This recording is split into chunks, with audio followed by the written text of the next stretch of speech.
Hey everyone, Scuba here, and today I want to teach you how to command in Frontline. If you are ever curious about what it takes to be a commander and how to lead people to victory, this is basically the guide for you. First of all, you need to have a very high level understanding of the map and how the game works before you're going to attempt to do this, because otherwise you're just going to lead your team into really stupid positions and get them killed, and then they're going to be mad at you. And when you fail your team, they kind of stop listening to you.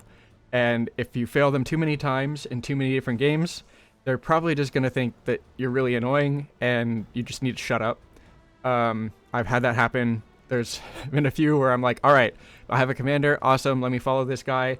And then they just go to every place where they shouldn't be, and they spend way too long doing things that they shouldn't be doing, and they're not really prioritizing winning the game. They're prioritizing like trying to flex or whatever they think the right thing to do is, but generally are not making wise decisions. So first of all, you need to have a very good understanding of the game. And for that, I would recommend just watching some guides or overviews on how fights work and what fights you should take and what fights you shouldn't take, and how to win the game in general. And part of winning the game is knowing what how you score points. Like if you were to play basketball and like you didn't know like what 3-pointers did versus like 2-pointers, or like what the impact of a turnover is, or how to draw the enemy away so that you can dish to somebody that's wide open. Like if you don't understand those concepts, then like you probably shouldn't be a coach or a leader. You still need to practice. So just pay attention, try and learn, and then when you feel comfortable that you know exactly what to do at any given time, at that point you should try commanding. Don't be afraid to command if you feel like you might be ready for it, because practice makes perfect, and nobody is excellent their first time, except for me. But I'm a late bloomer, so it took me a long time to actually get starting on commanding, because I like to see other people's styles, and I like to incorporate it into my own. There's a few commanders that I really look up to that I like to draw inspiration from, especially with the macros. And I feel like I have a really good setup right now. And I mean, I'm always trying to improve it because I'm always trying to win. So first thing you need to do is make sure you have your high level understanding. And then the next thing you need to do is go into your macros. It's really important for communication because you do not have time to be typing in game. If you are typing in game, you're wasting action. And like, unless you're explaining something to somebody that doesn't get it, or somebody's contradicting you and you need to explain like the logic so that you still maintain your credibility, then you need to do that. But otherwise, you need to just focus on staying on top of the game and making sure that you're at the right place at the right time. So the most important macro to have is this 3x3 grid. You want to basically be able to give general directions, and then if anybody opens up the map, they can look and be like, oh, they said northeast, there's a flag northeast. I assume I'm supposed to go to the flag northeast, and when I go there, there might be an enemy that I should be fighting, and then I assume I'm just going to fight the enemy. If you want to be more specific, like if you notice that say you're a red team and you see yellow and blue are fighting northeast, you would say northeast, target yellow. And then you would know to approach the northeast from the angle that yellow is attacking blue from. So then you can come in from behind yellow and attack them. It's a way, for me, I have focus target, the team, and then there's no color translation for some reason. So I just put yellow, and then just flank. So if I have any players on my team that are like European or Japanese or like from JP, then they'll be able to read this pretty much except for the yellow part. But if they know who the twin adders are and they know that they should be flanking, then we won't have a problem. So I just want to make sure to communicate the basics in as short of a message as possible. Honestly, I would delete either adders or yellow if I could just get auto translate like yellow, because then it would be even shorter and a lot easier. Or target, you could just do target instead of focus target, but either way, you want to make sure that it's translated in case you get people with other languages on your team, or if you go to other data centers, then you want to make sure that they're going to be able to understand you. I don't DC travel, so I can't really speak to that, but or like have accounts on other servers. So, but yeah, you want your basic directional things, and then I like to put arrows or a symbol so that people know which direction. Like if they don't have time to like read it or whatever, or if they if you say west and then they're like, oh wait, which way is west? Is west left? And then it's like a step away from immediate understanding.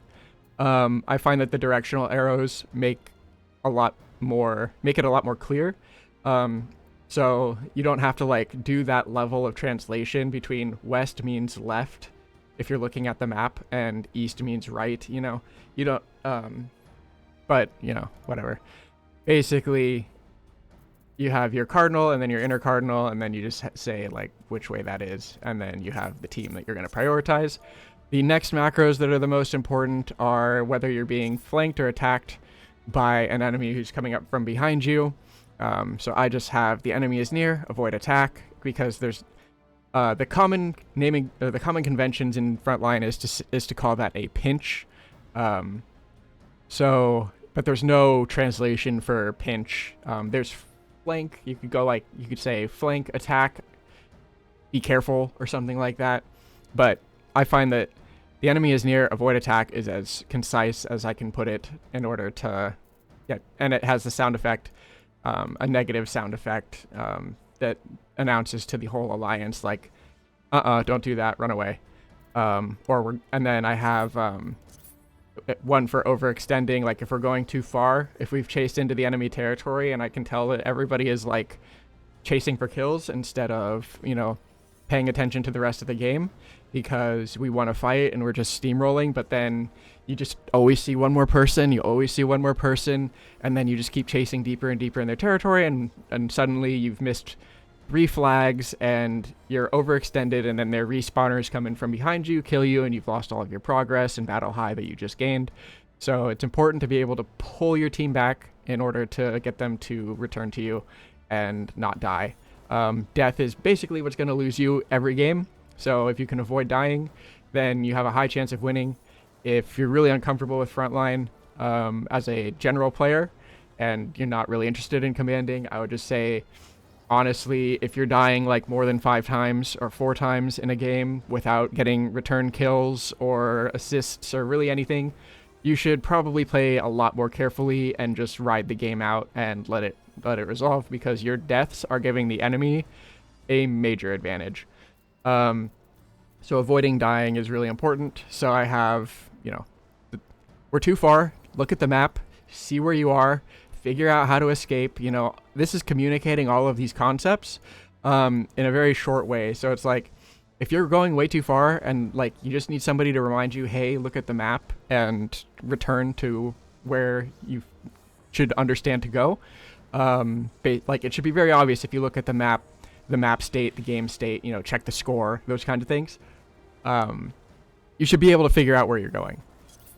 And then if nothing is on the map, don't fight over nothing. There's really no reason to fight over nothing, because you're going to trade 50-50 and you might get some battle high on your team, but your noobs are all going to die.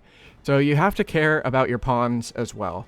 And if you're leading them into dangerous situations without a clear escape plan, and you're depending on them to like use guard and purify and recuperate and their self-defensives and their escape options, that's not going to happen. They're just going to die, and they're going to feed the enemy team. So it's often more important to just be like, hey, let's be ready to move whenever the next thing happens so that we can be in the right position, which will allow us to set up for the next fight a lot more fully. Save your limit break. Like if you're doing random fights mid and you use your limit break, and then something that you need to win spawns, like a large ice or there's like a flag fight that you need to take, but now your limit break is done because half your team used it in a random skirmish that didn't matter, then you're going to lose the fight. You're going to lose more points. Generally, kills and deaths are not the make or break of the game. It's a lot of times just winning the objectives. And so that's why it's important to fight over things that matter and not just pick random fights. Other macros that I have are targeting target enemy. That just targets the nearest enemy to you, which can be a lot make things simpler if you're DPS and you're trying to fight front to back. Because sometimes, the closest enemy to you might be the closest enemy to the rest of your team, and then you can all focus the same guy. I have another one that's like, target a marked enemy, but I never really use that. That's just too many different targeting macros. I'll either target nearest or I'll just tab target until I get to somebody that's somewhere in the middle of the enemy team. And then there's target self / target me, and it'll target your head. And I use that a lot on Scholar because I just will put a shield on myself and then deploy it off of myself, and I'll just treat myself as the center of the universe, and anyone around me is going to get a nice little helmet, and just play like that. You can, obviously, if you're on Scholar, like, shield somebody way ahead of you and then deploy in front of you so that it hits the rest of your team, but I generally just centralize it off myself. It makes things easier. Other communication is limit break. You want to do something to tell everyone around you that your limit break is ready, especially if your limit break is one that people play off of. Like, if you're Viper, nobody cares if your limit break is ready. If you're a machinist, nobody cares if your limit break is ready. That's just for you to use. Nobody's going to make a decision based on your limit break being ready, whether or not they're going to do anything. Whereas if you're a Scholar, if you say, my limit break is ready, you go, okay, we're invincible. Our whole party is invincible for like the next 30 seconds. We're going to have unlimited heals, unlimited shields. Our damage is going to be insane. We're going to have chase down. We're going to have, regen. We're going to have CC immunity, like everything. Like if you're a Scholar and your limit break is up and your team knows that, then it's like, sick. We can stay and fight forever. We can draw this fight out as long as we need to. If you're a tank like a Paladin and your limit break is ready,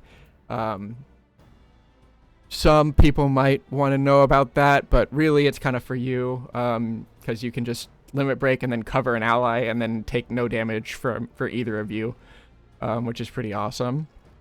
But yeah, you want people to know if your limit break is ready. Additionally, you'll want some macros for your role actions. So for me, I have on Dark Knight a macro that says, hey, my Salted Earth and my Rampage are either on cooldown or they are ready.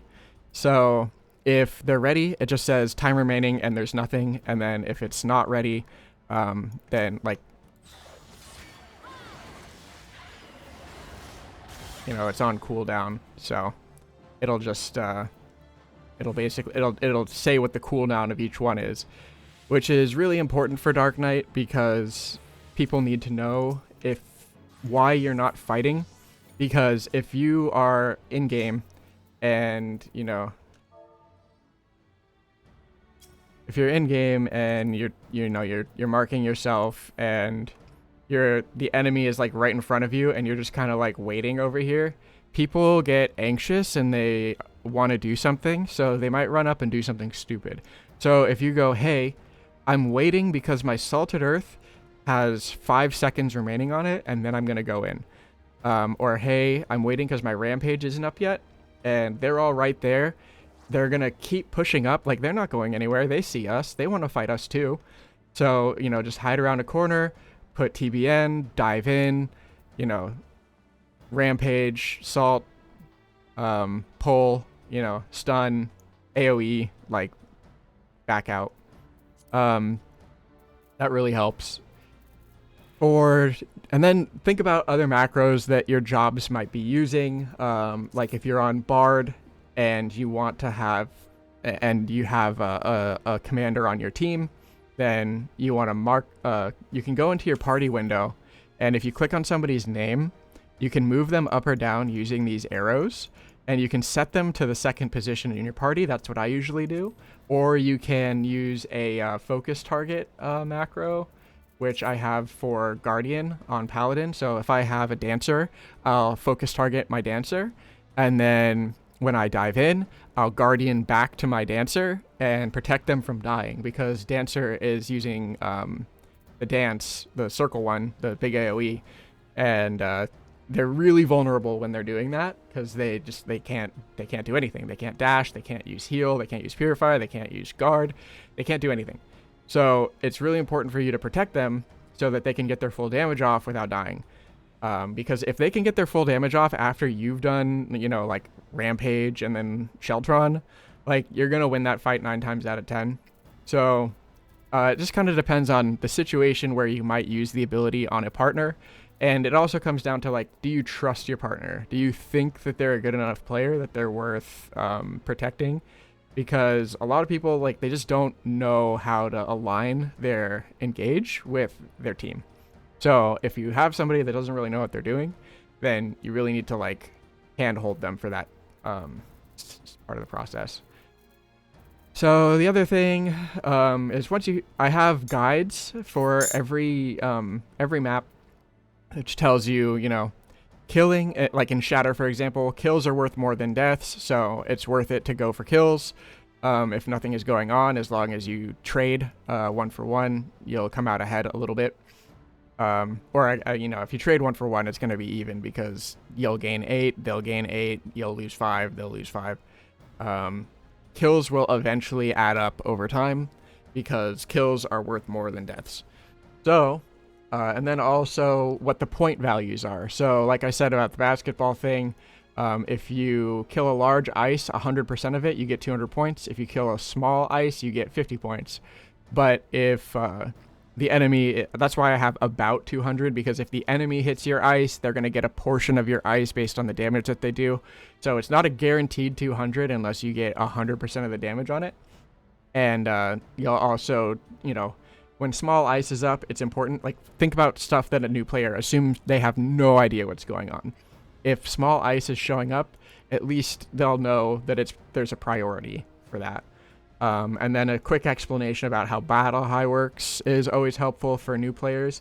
I try and keep it to 5 points on these because 5 or 6, just because if you fill up the chat bar with too many messages, people get annoyed and then they get all, pedantic about it. And it's like, okay, my bad for trying to tell, like, obviously people that do this as a roulette or for the Moogle Tombstone event, who have no idea how this works.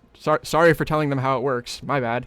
But I'll do this during Moogle Tome events a lot, just because I know that most of the people in the game have no idea how it works. So I want to give them at least some framework to think about the game if they're interested in winning, at least. Or even like experienced players that think they know that don't actually know. It never hurts to post a guide. And then I have some macros here for rival wings. The Ceruleum, get Ceruleum, get go mid for the train or go fight the goblin, and then combine that with like north, south, east, west, and then you'd be, okay, the goblin is spawning east, let's all go east. Oh, the train is spawning mid, let's go mid. So mid, train, east, goblin, stuff like that. And then like Shatter, I have one for small ice, when small ice spawns, to let people know what ice to go for. So these are all the macros that I have, and then I have these consolidated on the command panel, which is a new thing that they added recently in 14. So you can find that under the extras tab on your actions and traits menu, and just put that on your hotbar. The downside for this is when you die, it closes. So you kind of have to open it up if you die. But I usually keep it open. You can also have it so that it stays open when you are... when it's in use, or you can have it set to close whenever you do something, but obviously you want to have it open if you're commanding. So keep it open and disable like the ability to drag stuff off of it. And basically this replaces hotbars. I used to have 2 hotbars with all of these on it, but I was able to squeeze it all in here. And then I also have a second tab for raid waymarks and markers. So I also have chain 1 and 2 in case I'm going up against another team that has a stack or pre-made that has like a tank, like a Dark Knight or Paladin or a Gunbreaker. Like if you're in the middle of a game and it's like 5 minutes in and you notice that the enemy Gunbreaker is like Battle High 4 already, they're probably worth marking with one of these binds just so that people can see them coming and will know that they should probably move and run away, or use something to stop them from jumping in and hitting everybody on the team. So Bard is really good for that.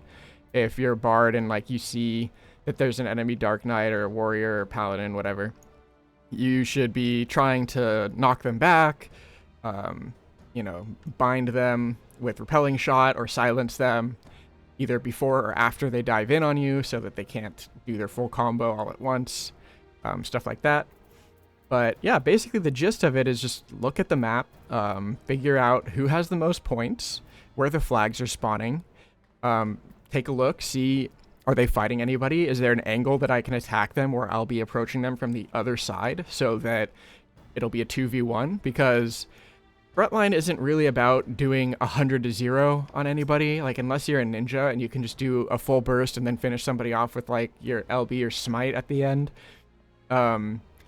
you're very rarely going to be able to 1v1 somebody, because Recuperate does 1500 cure potency and like your 1-2-3 does like 6000 per hit. So it's going to take you like 45 seconds to a minute to really kill somebody one-on-one if they have even like 1 or 2 brain cells. So what Frontline is about, bringing the biggest numbers to the fight. So that's why having a commander is so important, because if you can have a numbers advantage, it will outdo a lot of disadvantages. I mean, if you're going up against a team where like they have 7 players that are all battle high 5, that's basically like having, 12 players there. So if you can bring 20 players to that fight and kill all of them, then, that's great, and you get a lot of battle high off of the enemy team, and you win the fight, and you can basically change the game that way. So a lot of Frontline is just being in the right place at the right time. And also, now that you can mount while moving, I'd strongly recommend having a mount on your hotbar if you don't already for whatever reason. But yeah, that is Frontline in a nutshell, how to command. It's also really important to have an emote on your hotbar in case you want to use an emote on your enemy after you've killed them.